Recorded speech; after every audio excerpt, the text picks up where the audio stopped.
هلا والله، معاكم داي. مقطع جديد عن أكثر برنامج متصنع وكرنج وبيض بالعالم حرفيا وبدون أي مبالغة. برنامج اسمه ونصيب. البرنامج هذا حرفيا خرج عن السيطرة. أنا سويت مقطع عن البرنامج وكان الموضوع طبيعي، يعني أوكي كان في كرنج وكان في دراما كلها كذب، كان في كتير أشياء زفت بالبرنامج، بس ما كان فيه قلة أدب. لا يعني أوكي كان فيه قلة أدب وكان فيه بنات شبه مو لابسين أي شيء، حرفيا شبه عاريات، ولكن حرفيا مستوى قلة الأدب تطور ليفل. حرفيا وين ليفل يا حبيبي؟ 10 ليفلات. يعني حرفيا صار يطلع اشياء بتحس حالك عايش بلوس انجلوس ولا كانك عايش ببلد عربي وعم تتابع برنامج عربي وعلى تلفزيون عربي. اوكي يمكن مو على التلفزيون، على اليوتيوب، ولكن ايا كان. والمشكله الكبيره انه كتير ناس من اللي بيتابعوا البرنامج حرفيا ما بيحبوه وبيطلعوا بينتقدوه، بس مع هيك بيتابعوه. ليش يعني؟ بالله عليك ليش؟ والله ماني فاهم. يعني انت في شيء بتكرهه ليش حتى تتابعه؟ اوكي ممكن بعض المتابعين شو لعندي يحكوا لي اوكي حتى انت عم تتابعه. نو نو نو نو نو، لا تغلط. انا ما عم بتابع البرنامج يا حبيبي، والله انه نفس موضوع الشامي.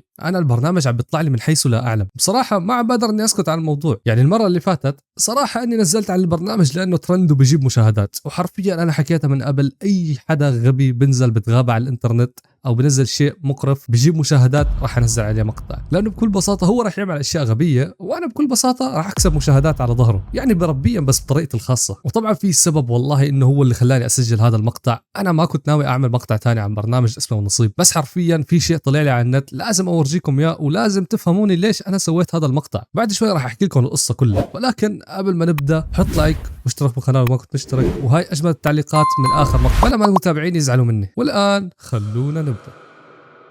طيب بالبداية ما كنت ناوي انزل شيء عن البرنامج، يعني كنت عم بفكر واقول لحالي خلص نزلت عنه وما في داعي ارجع انزل احكي عن القرف هذا، فاهمين ليش؟ يعني ما في داعي. لكن حرفيا وانا قاعد على اليوتيوب طلع لي مقطع في مقطع يوتيوب شورت، يعني شيء اقل ما يقال عنه قرف وقلة حياة. يعني اتوقع هاي الكلمة الاكثر تحفظا اللي لقيتها. يعني ما كنت متوقع البرنامج يوصل لهون حرفيا، لانه كنت مفكر انه بالنهاية برنامج عربي، يعني مستحيل وصل لهي الدرجة، بس والله انه وصل. يعني وصدقوني انه لو كمل هيك في احتمال كبير حتى يسبق الاجانب، حتى الاجانب راح يعمل اشياء هم ما بيسووها. خلوني بالله اورجيكم المقطع اللي طلع لي. ايه سألتيني اذا عن جد اذا شاب.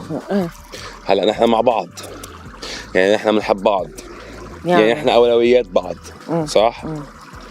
اذا اجى شوف عم يحكي معك عم يتعرف عليك بيجي بوقف حدك، انا ما بحكي ولا كلمه بس بتطلع فيه.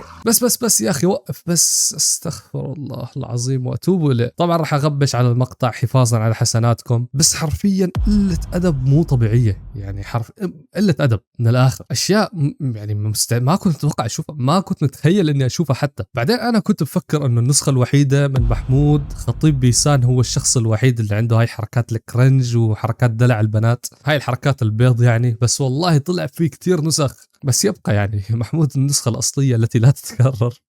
بعدين كل السيناريوهات رخيصة وسيئة جدا حرفيا. يعني السيناريوهات الغبية اللي عادي تشوفها بأي مقطع حب، لا نحب علتان وبيطلع لك الشاب بعدين والله لا دافع عنك وما راح اخلي حدا يلمسك وما بعرف ايه. سيناريوهات مكررة حرفيا بأي مكان ممكن تشوفها. يعني شو الشيء اللي عم تقدموه؟ أنا ماني فاهم. يعني أوكي أعطوني شيء له قيمة إني أتابعه، على الأقل أعطوني سيناريو جيد. وحرفيا التمثيل، يعني لا أحكي لكم عن التمثيل، أسوأ تمثيل شفته بحياتي. يعني حتى المشاكل كيوت. بالله شوفوا هذا المقطع معاي وراح تفهموا قصدي. شوفوا كيف المشاكل كيوت. علاقة تشبه ما تشبه شو علاقتي بيك؟ ابد ما اشبه الولد. شو علاقتي بيك؟ تصرفك ابد هذا ما اشبه الولد يا حبيبي. تشبه يعني تشبه ما لي علاقة، حياتك شخصية ما لي علاقة بيك. تشبه ما تشبه شنو خاص بيك؟ شنو يا أخي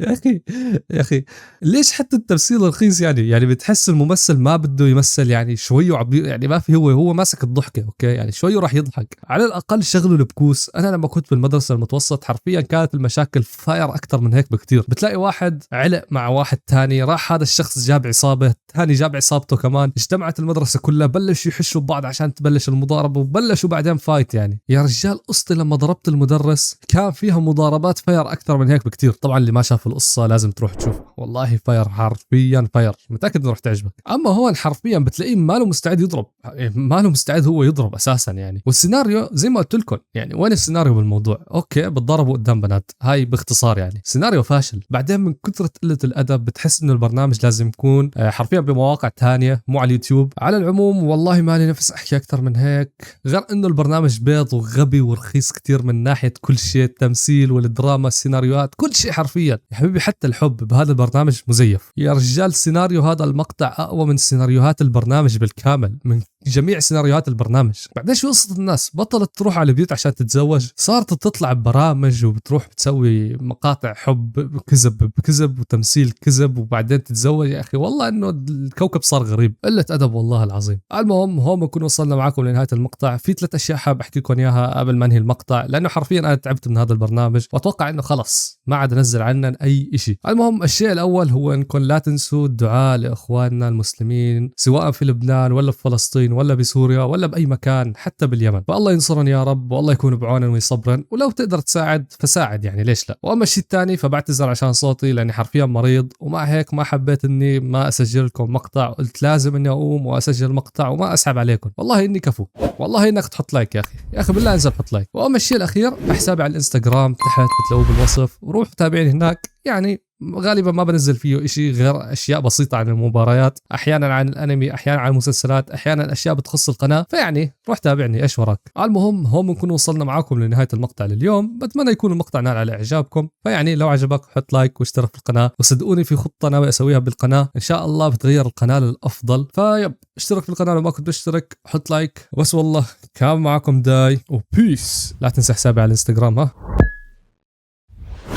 مهما طال الزمان وأبعدتنا المسافات، يبقى فينا الحنين خيطا يلف قلوبنا.